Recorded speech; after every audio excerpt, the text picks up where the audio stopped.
자칫 뉴욕과 샌프란시스코에서 일어나는 일이 한국에서도 일어날까 우려됩니다. 미국 교포 커뮤니티에 올라온 글입니다. 현재 서울 일부 지역에서 들려오는 외국인 관련 소식에 많은 한국인들이 당황하고 있다고 합니다. 특히 이는 최근 사회적으로 많은 이들이 걱정하는 부동산 관련한 문제가 생겼기 때문이라고 하는데, 서울의 대부분의 지역이 부동산이 급상승한 가운데 이태원에서 생긴 문제는 더욱 우려를 더하고 있습니다. 구체적으로 어떠한 일이 생겼는지와 앞으로 이러한 문제를 어떻게 해결하면 좋을지 알아보겠습니다.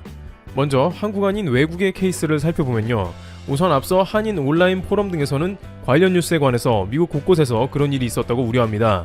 바로 중국인들이 미국의 많은 지역에서 건물을 사들이고 차이나타운을 형성한 과정을 말하는 것인데요. 실제 샌프란시스코는 전 세계에서 가장 큰 차이나타운을 형성하고 있으며 무시할 수 없는 세력이 되고 있습니다. 미국에 거주하고 있는 한 교포는 많은 중국인들의 독특한 자금 융통에 대해서도 설명을 더했는데요. 이들은 대부분 본토에서 자금을 융통하는데 공동구매로 부동산을 구매하는 경우가 많다는 것입니다. 개개인이 부동산을 구매할 때는 비싸지만 여러 명이 동시에 구입하면 n분의 1 효과가 일어나 부담이 덜하게 되죠. 한국에서는 이러한 경우는 매우 드물지만 중국에서는 관시를 통해서 가까운 지인 혹은 믿을 만한 이들끼리 미국에서 블럭 단위로 건물을 여러 채 동시에 매입하여 차이나타운을 이루는 모습이 등장한다는 것입니다. 실제 뉴욕 같은 경우에는 한인들이 코리안타운을 이루며 살았는데 십수년 전부터 중국에 밀리기 시작했습니다. 2017년경에는 맨해튼 지역의 리틀 이탈리아 지역도 포함해 다양한 블록이 중국으로 물들기 시작했습니다. 뉴욕의 경우 이스트 빌리지라는 저소득층 지역까지 중국 거주 지역이 확장되어가는 모습이 나옵니다. 중국에서 단합력과 함께 현금으로 매물을 사기 때문에 이들은 단시간에 세력을 늘려나갈 수 있었던 것입니다. 문제는 이런 상황은 곧 부동산 폭등을 일으키며 소외된 지역까지도 부동산을 들썩이게 한다는 것입니다. 또한 주요 상권에서 중국 자본이 매입한 부동산은 월세가 치솟게 되는 점은 항상 지적되어 왔습니다. 이것은 곧바로 소비자에게도 악영향을 끼치는데요. 이탈리아 베니스에 여행 갔던 일본인은 한 식당에서 믿을 수 없는 청구서를 받게 됩니다. 스테이크 3접시와 생선튀김 하나를 먹었는데 150만 원이 나온 것입니다. 베니스의 주요 거리가 아무리 관광지이고 바가지가 다소 있다고 하더라도 이건 너무했다고 생각이 들었는데, 알고 보니 이 식당의 주인은 중국인이었고 이집트인이 가게를 운영해 월세가 너무 비쌌던 것이었습니다. 그런데 지역 매체 베니스 투데이에 따르면 베니스 지역에서는 이와 같은 일들이 자주 발생한다는 것입니다. 즉 중국 자본이 이탈리아 주요 관광지 상권에 들어와 임대료가 폭등해서 음식 가격도 높아졌다는 것입니다. 특히 이탈리아는 최근 1대1로를 받아들인 국가이며 이탈리아 항구를 중국에 내준 것으로 논란이 됐습니다. 그런데 이는 남부 유럽이나 포르투갈 등 다소 재정이 빈약한 곳에 더욱 문제를 일으키고 있습니다. 산토리니로 유명한 그리스는 훨씬 심각한 상황인데요. 그리스는 유럽발 금융위기를 일으킬 만큼 재정이 빈약하여 주요 부동산을 크게 할인해주기 시작했습니다. 이는 소문이 나서 중국인들의 투자를 부추겼습니다. 그리스는 부동산을 취득한 외국인에게 각종 교육과 좋은 혜택을 받을 수 있는 골든 비자까지 발급했습니다. 결국 주요 도시에서 중국 자본이 침투했는데 그 중에 산토리니가 중국 자본에 급격하게 넘어가고 있습니다. KBS에 따르면 중국인은 산토리니에 들어온 자본의 50%를 점유하고 있으며 대규모 공사도 진행 중이라고 나온 것입니다. 많은 관계자들은 앞으로 산토리니의 풍광에서 하얀색이 아닌 붉은색으로 물들 날이 올 수도 있다고 경고합니다. 그런데 이러한 일들이 이제 국내에서도 더욱 빈번하게 발생할 수 있다는 우려가 더욱 심해진 것입니다. 현재 대림동이나 가리봉동, 안산 등을 비롯해 일부 지역에서는 차이나타운화된 모습이 보이고 있습니다만, 최근에 이태원에서 한 중국인은 무려 59억 원을 대출받아 78억 원에 주택을 구입했다는 소식이 들려온 것입니다. 상가 주택인 관계로 대출 규제를 피해 주택 가격의 60에서 80%를 융통하여 구입이 가능했다는 것입니다. 국토교통위원회 소속의 더불어민주당 소병훈 의원은 외국인 주택자금 조달 계획서가 2019년 1129건이었는데 2020년 1월에서 10월까지 1793건으로 50%의 증가율을 보였다고 밝혔습니다. 또한 이 중 40%는 임대 목적입니다. 중국인이 집주인이나 상가 주인이 되어서 한국인의 임대 놓는 형국이 많아진다는 것입니다. 많은 이들은 이러다가 서울에서 일부 사람들은 중국인의 월세를 내고 살아야 하는 게 아닌가라며 우려합니다. 업계에서는 또한 자칫 중국 자본이 본격적으로 들어와 서울 중심 상권에 확대될 수 있다며 경고하기도 했습니다. 한편 국세청은 지난 8월에 유학을 목적으로 한국에 온 중국인이 아파트 8채를 구매하기도 했다고 밝혔습니다. 그는 유학생 신분이라 소득은 하나도 없었지만 8채를 모두 전월세로 임대하면서 돈을 벌어들였습니다. 하지만 이에 대한 세금은 하나도 내지 않아서 국세청 소득 누락 여부에 걸려든 것으로 확인된 것입니다. 특히 이렇게 유학생들을 통한 부동산 매집은 한국뿐만 아니라 해외 곳곳에서 두드러지는 현상이기도 합니다. S&P에 따르면 중국의 부유층들은 자녀를 미국에서 유학시키는 것을 선호했는데 유학과 동시에 부동산을 매입했다고 합니다.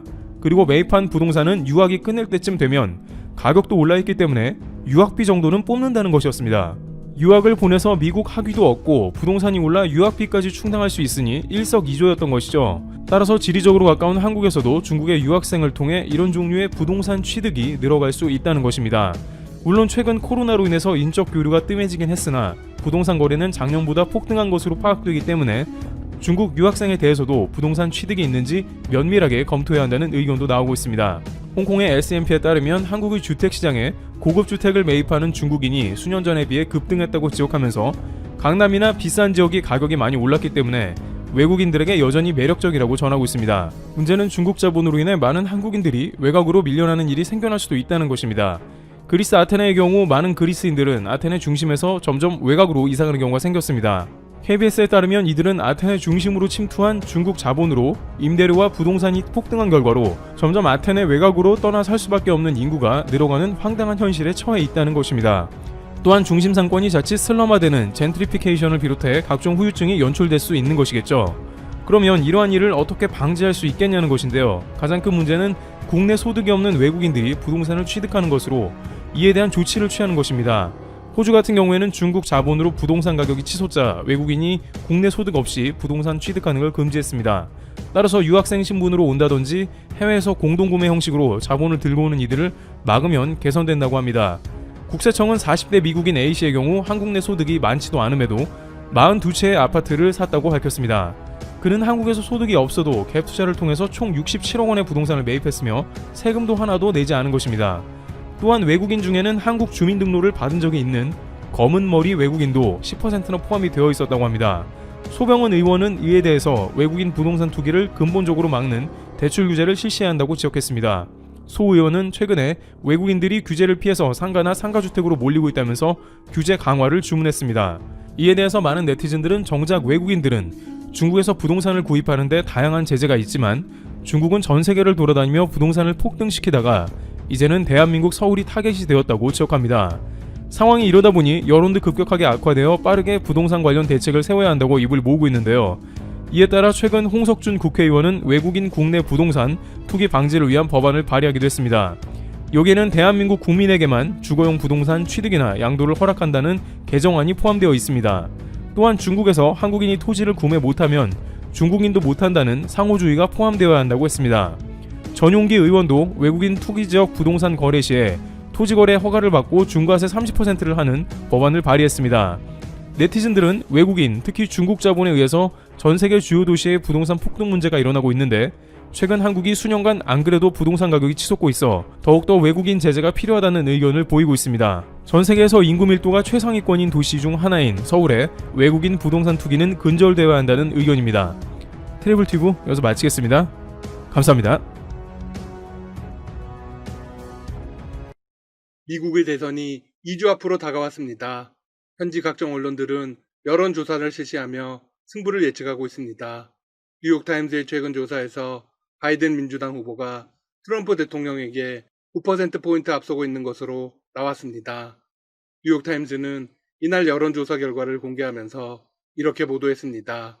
바이든 후보가 트럼프 대통령을 거의 모든 정책 이슈에서 앞서고 있다는 걸 여론조사 결과가 보여준다. 바이든 후보는 트럼프 대통령에 비해 미국 내 단합과 코로나 대처, 대법관 임명과 법질서 유지 등에서 우세를 보였습니다. 트럼프 대통령이 자신의 주요 경쟁 요소로 내세운 경제 분야에서는 두 후보 간의 격차가 거의 없는 것으로 나타났습니다. 뉴욕타임스는 트럼프 대통령의 경제정책 신뢰도가 떨어진 이유로 유권자들이 추가 경기 부양을 원하고 있기 때문이라고 분석했습니다. 유권자 계층별로 보면 바이든 후보가 23%포인트 격차로 여성에게 지지를 많이 받았습니다. 반면 트럼프 대통령은 23%포인트 차이로 보조리아 백인에서 우위를 점했습니다. 현재의 분위기로는 바이든 후보가 당선이 유력시되는 것으로 보입니다. 하지만 반대의 상황도 충분히 일어날 수 있습니다. 4년 전 미국의 여론조사 기관들은 국제적인 망신을 당했습니다. 그들은 이번만큼은 명예를 회복하겠다고 벼르고 있죠. 그리고 내놓은 결론은 바이든 후보의 승리입니다. 4년 전 538는 힐러리 클린턴의 승리 가능성을 87%로 예측했습니다. 이번 바이든 후보의 당선 확률은 88%로 더 높게 보고 있죠. 그들이 들고 있는 근거는 종합지의 결과입니다. 노스캐롤라이나, 플로리다, 애리조나, 오하이오, 미시간, 펜실베니아 등을 대상으로 실시한 여론조사에서 바이든 후보가 트럼프 대통령에게 평균 4%포인트 앞서는 것으로 나타났기 때문입니다.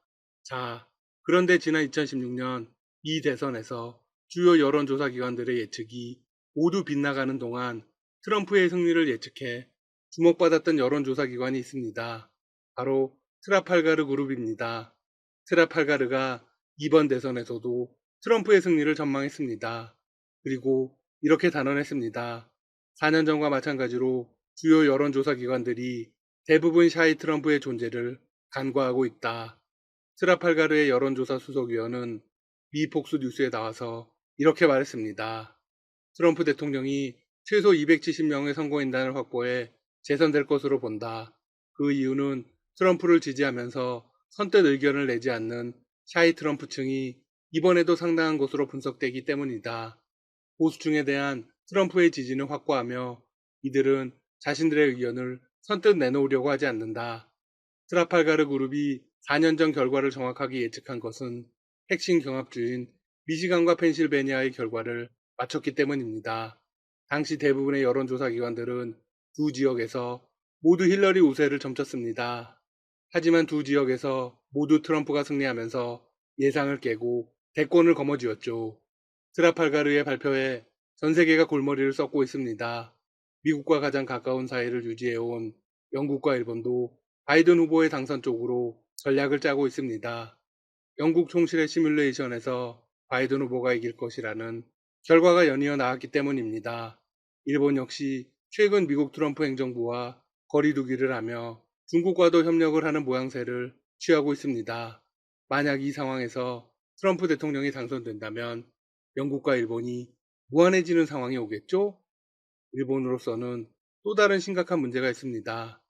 바로 세계무역기구 WTO 사무총장 선거입니다. 현재 유명희 산업통상자원부 통상교섭본부장과 나이지리아의 응고지 오콘조 이웰라가 결선에 올라가 있는 상황입니다. 블룸버그 통신은 두 사람의 대결 구도와 관련해 이런 보도를 내보냈습니다. 미국은 한국의 유명희 본부장을, 유럽연합은 나이지리아 후보를 지지하고 있다. 블룸버그는 세계무역기구와 관련한 사안에 정통한 관계자를 인용해 이같이 발표했습니다. 미국의 유명희 본부장 지지는 트럼프 행정부 내 무역 대표부의 입장이 반영된 것입니다. 미국은 오콘조 후보가 다자주의 무역 지지자인 로버트 졸릭 전 세계은행 총재와 지나치게 가까운 점을 들어 회의적인 시선을 보내고 있습니다. 미국은 WTO가 지향하는 다자주의 무역 체제가 미국을 비롯한 개발도상국의 이익을 대변하고 미국의 국익을 훼손한다고 오랫동안 주장해왔습니다. 이런 시각이 미국과 중국의 무역 전쟁을 일으킨 근본 원인이기도 합니다. 블룸버그는 미국 무역 대표부가 25년 경력의 베테랑 관료인 유명희 후보를 선호하는 것이 분명하다고 단언하면서 이렇게 강조했습니다. 미국 대표부의 수장은 트럼프 행정부의 출범 초기 한미 자유무역협정을 재협상하는 과정에서 유명희 후보와 함께 일한 적이 있고 그녀를 잘 안다. 이어서 오콘조 후보는 다양한 국제기구에서 근무했으나 통상무역 경력은 유 본부장에 비해 상당히 부족하다고 평가했습니다. 물론 변수는 11월에 치러질 미국 대선입니다. 대통령이 바뀔 경우 후보에 대한 선호도도 바뀔 수 있다는 분석이죠. 하지만 현재 트럼프 대통령의 연임 가능성이 크게 부각되면서 유명희 본부장의 세계무역기구 사무총장은 더 유력해질 수 있습니다. WTO 사무총장이 되려면 164개 회원국으로부터 만장일치로 추대받아야 합니다. 주요 회원국인 미국과 EU가 다른 후보를 지지한다고 선언할 경우 단독 후보 선출이 사실상 불가능합니다. 현재 중국을 비롯한 상당수 국가가 아직 지지하는 후보를 공개적으로 밝히지 않았습니다. 물론 중국이 아프리카 후보를 밀고 있다는 건 공공연한 사실입니다. 다자무역을 내세우는 후보가 되면 중국은 이익을 보기 때문입니다. 남은 변수는 일본입니다. 우선 일본은 미국 측의 뜻을 따라갈 가능성이 높습니다. 더욱이 나이지리아 후보는 중국이 밀고 있습니다. 따라서 당선될 경우 중국의 영향력이 커지게 됩니다. 나이지리아 후보가 되어도 일본은 아무런 이득이 없습니다. 미국의 뜻을 어기면서 중국의 힘만 커지는 셈입니다. 더욱이 트럼프 대통령이 당선되면 일은 더 복잡해지겠죠? 그런데 한국의 후보가 되는 것도 원하지 않습니다. 아마 판장을 노리실 겁니다. 현재 일본은 징용 판결에 대한 사실상의 보복 조치로 한국에 대한 수출 규제를 강화했다가 세계무역기구에 제소당한 상황입니다. 따라서 유 본부장이 WTO 사무총장이 되는 것을 경계하는 분위기가 흐르고 있죠. 이와 관련해 일본 내 극우 언론 산케이 신문은 착잡한 심정을 담은 분석을 내놓았습니다. 우선 언론은 유명희 본부장과 오콘조 이웰라 후보를 각각 일본과 관계가 악화된 한국 후보와 국제협조에 등을 돌려온 중국이 추천하는 것으로 보이는 나이지리아 후보라고 규정했습니다. 이후 매우 어려운 대응이 될 것 같다고 언급하며 분석을 했습니다. 우선 유 본부장과 관련한 분석입니다. 일본 정부는 일본인 후보나 일본이 추천하는 유력 후보를 옹립하지 못하고 유 씨가 유럽을 중심으로 지지를 모은 것을 알아채지 못했다. 유 씨가 WTO 수장이 되면 아시아에서 일본의 힘 부족이 세계에 드러날 수 있다. 반면 오콘조 이웰라 후보에 대해서는 이런 분석을 내놓았습니다. 중국의 영향력이 증가하는 아프리카를 대표하는 입장이라는 관측이 있다. 수장이 되면 중국과 보조를 맞춰 운영을 추진할 것이라는 큰 우려가 남는다. 어떤 결과가 나오든 일본은 달갑지 않겠네요. 유명희 본부장과 트럼프 대통령 관련 소식 앞으로도 계속 전해드리겠습니다. 지금까지 닥터시사TV였습니다. 여러분 시청해주셔서 감사합니다. 구독과 좋아요 부탁드립니다.